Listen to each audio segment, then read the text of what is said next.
बी division जोलुर league जोबथा बादायनाय सोमलुगुरि गेलेग्रा फोथाराव पानेरि दखरा दुलाराय बर' फरायसा आफादजों खुंजानाय आरो पानेरि रिजनेल स्पर्ट एसोसिएशननि बानजायनायाव बी डिविजन जोलुर लीग गेलेनाय बादायनाया दिनै मेरबांसुबा इउथ क्लाबजों भेरगाव इउथ क्लाबनि गेजेराव जोबथा बादायनाया जालाङो। उदालगुरि जिल्लानि सिङाव थानाय पानेरि दखरा बर' फरायसा आफाद आरो पानेरि रिजनेल स्पर्ट्स एसोसिएशननि बानजायनायाव 2022 बी डिविजन जोलुर लीग गेलेनाय बादायनाया थांनाय 5 जुलाइनिफ्राय जागायजेना दिनै 19 जुलाइआव जोबथा गेलेनाय बादायनाया जानानै थाङो। जोबथा गेलेनाय बादायनायखौ बेखेवना होयो पानेरि समबाय समितिनि मासिगिरि गलाबचन्द्र दैमारि बिथाङा। बिथां दैमारिया खौरांगिरिनो फोरमायनाय राव। आं बेखौनो बुंनो हास्थायो बेबायदि बादायलायनायनि गेजेरजों जोंनि बिटिआर ओनसोलाव गोबां प्लेयारफोरखौ district level, state level, national लेभेलाव जों जौगाखांनायनि बेबस्थाखौ लानो नांगौ। आसा खालामदों दिनैनि बे खेलनि गेजेरावबो बेबायदि मोजां प्लेयारा दङ होननानै आरो नायबिजिरनि गेजेरजों बेखौ सायख'नो निस्सय जों दिहुननो हागोन आरो। दा बे बेलायावहाय गोबां सेंग्राफोर दङ, गोबां फरायसाफोर दङ, बिसोरो बेबायदि गेलेनायखौ गारनानै गोबां मबाइल, ड्राग्स, बेरायथिंनाय बेफोरबायदियाव मुखुब जाना थायो। बेबायदि गथ'फोरनि सायावहाय माबाफोर साजेसन हरनो गोनां दङ नामा? निस्सय थागोन। जों बिथांमोनखौ बोखांनोब्ला जों साफ्रोमबो मेलेमजिबि एबा गार्जेनफोरा सांग्रां जानो नांगोन। उन्दैनिफ्रायनो बिसोरखौ समनि बेसेनफोरखौ बुजिनो हास्थायहोनांगोन आरो जों खेलाव बेस्थ' लाखिनो थाखाय जों कचिं बेबस्था बिखेखकै प्रयोजन जानानै दं। जिहेतु जोंनि गेजेराव बहुद गेलेनो हानाय गथ'फोर दङ, बिसोरखौ बोखांनो थाखाय जोंनि गेजेराव कचिंनि बहुद प्रयोजन दं। जोलुर गेलेनायानो जा बायदिसिना बिथिङाव गेलेनायावनो जा गावनि जिउ राहा दानायनि मोनसे लामाखौ ओंखारो। बेबायदिनो हलिचरन, दुर्गा बे बक्सिं गेलेग्राफोर गावनि जिउ राहा दानो हानाय जादों। बे बेलायावहाय गेलेगिरिफोरखौ मा होननानै बिथोन होयो? आं गेलेग्राफोरखौ बेखौनो बिथोन होनो नागिरदों दायो जोंनि गेजेराव बांसिनानो जौगाखांनायनि लामायावनो लोङै जायै मबाइल बायदिसिनायाव जों बेस्थ' जाना थायो। बेखायनो जोङो जुदि जों गावखौनो जौगाहोनोबा, गावखौनो मोनसे स्टेन्डआव लाखिनोब्ला, नेसनेल लेभेलाव लांनोब्ला जों बेफोरनिफ्राय गोजान जानांगोन आरो गावनि गोसोफोरखौ होबथानो नांगोन। बे समाव नुनो मोन्दों गोबां गेलेगिरि दङ, नाथाय गेलेनो थाखाय गोबां सुबिदा नांगौ जानानै फैयो। रांनि जिथुनाखि गेलेमु आयदानि बिफान, बे बिफानखौ बै गेलेगिरिनि थाखाय नोंथाङा मा होनना खावलायो? बर्तमान जिथु बिटिआर सरकार आरो जोंनि आसाम स्टेट सरकार बिथांमोनखौ आं बर्तमानाव जथेस्थ' खेला धुलानि सायाव नोजोरखौ होनाय नुदों। बेखायनो जौगाहोनोब्ला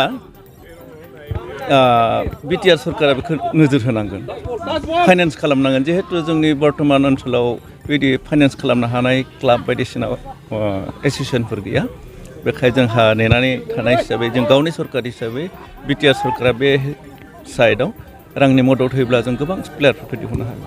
जिहेतु दायो गेलेनाया सोलिगासिनो दङ, गेलेनाया सोलिगासिनो दं, मोननै टिमनि गेजेराव मोजाङै सोलिदों। बिथांमोनखौ मा होननानै बुंगोन दायो? बिथांमोनखौ आं बेखौनो इच्ছা खालामगोन, बिथांमोना दिनैथ' सोरबा दोलो मोनसे हारिगोन, बबेबा दोलो मोनसेया उइनार जागोन।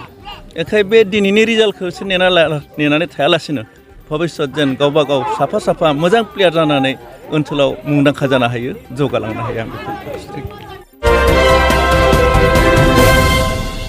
गासै मोनसे जोलुर गेलेगिरि दोलोआ बी डिविजन जोलुर लीग गेलेनायाव पानेरि सोमलुगुरि गेलेग्रा फोथाराव बाहागो लाफैदोंमोन होनना पानेरि रिजनेल स्पर्ट एसोसिएशननि आफादगिरि अमर दैमारिया मिथिहोयो।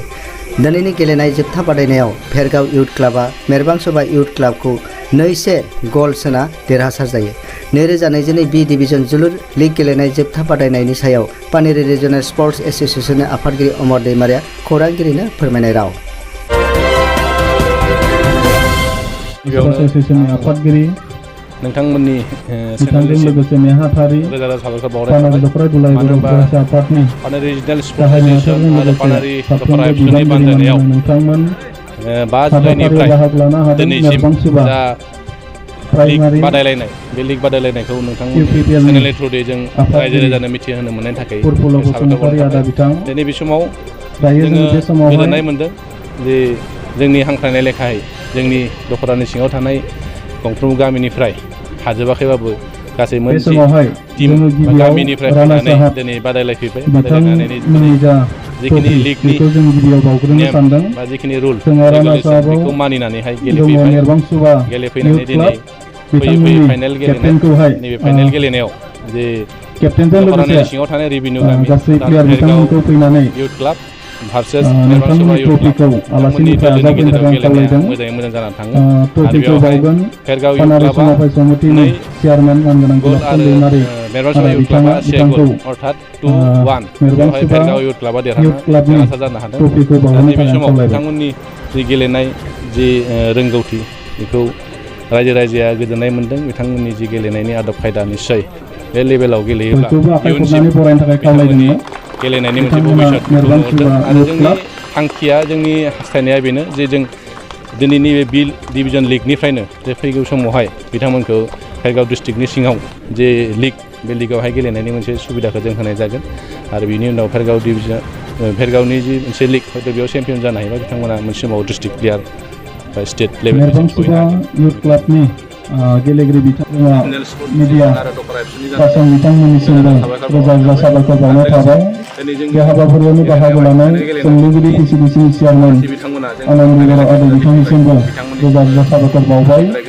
हाबाफारियाव बाहागो लानो हानाय निर्बां सुबा गेलेनायखौ मोजां मोननानै इउटुबारनि आफादगिरि प्रफुल्ल बसुमतारी आदा बिथांनिसिम साबायखर बावनाय थाबाय बे हाबाफारियाव जोबोद आब्रुथियै गेलेनानै जाहाथे मोननैबो टीम प्लेयार बिथांमोननिसिमबो रोजा रोजा साबायखर बावनाय थाबाय दिनैनि जा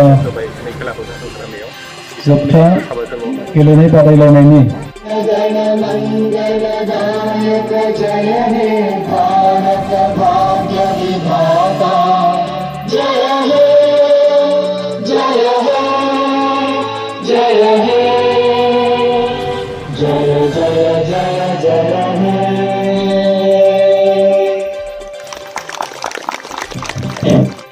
समष्टिनि TCLCC चेयारमेन बुद्धिराम बर' सार बिथाङा बे समावहाय गासैखौबो प्लेयार नोंथांमोनखौ फैनानै ट्रफिखौ लांफैनो थाखाय आं खावलायबाय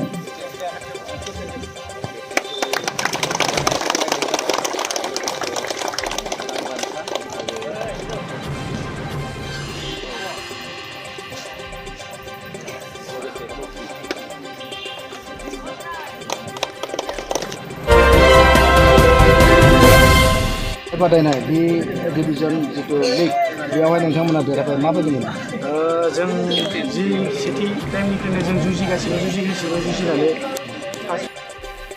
जोङो मोजां पारफरमेन्स होनानै दिनै बे जों जोबथा स्टेज फाइनाल मेटचहालागै जों देरहासारनो हाबाय आरो जोंनि गेलेगिरि साफ्रोमखौबो हामबायबाय आरो जों गोबां खस्थ' खालामनायनि गेजेरजों बेसेबांखिनि जों फाइनालसिम देरहानो हादों आरो दायो बि डिभिजन लिगमोन बि डिभिजननिफ्राय दायो जों ए डिभिजनाव सेलेक्ट जानो हाबाय बेनिखायनो जोंनि टिमखौबो हल लागासिनो आरो आदानि टिमखौबो थेंक इउ होदों जायफ्रा देरहायासै नोंथांमोनजों जेननांबाय मा बुङो बिथांमोननिखौबो बेटार लाखिनांगोन नेक्स्ट टाइम बिथांमोनाबो बांसिन मोजां गेलेनानै बिथांमोनाबो साक्सेस जानो हागोन आंनिफ्राय बेखौनो मिजिंथिबाय जेरै बिथांमोनाबो जाहाथे जोंबायदिनो मोजां गेलेनानै मोनसे नार्भास गोसोखौ लायालासिनो बिथांमोनाबो नेक्स्ट टाइमाव साक्सेस जानो हागोन होननानै आं फोथायो बेसेबां गलाव देरहानो हागोन नोंथांमोना गला ओरैनो 2-1 जों देरहानो हादों जोंनि भेरगाव इउथ इउनिभार क्लाब चेम्पियन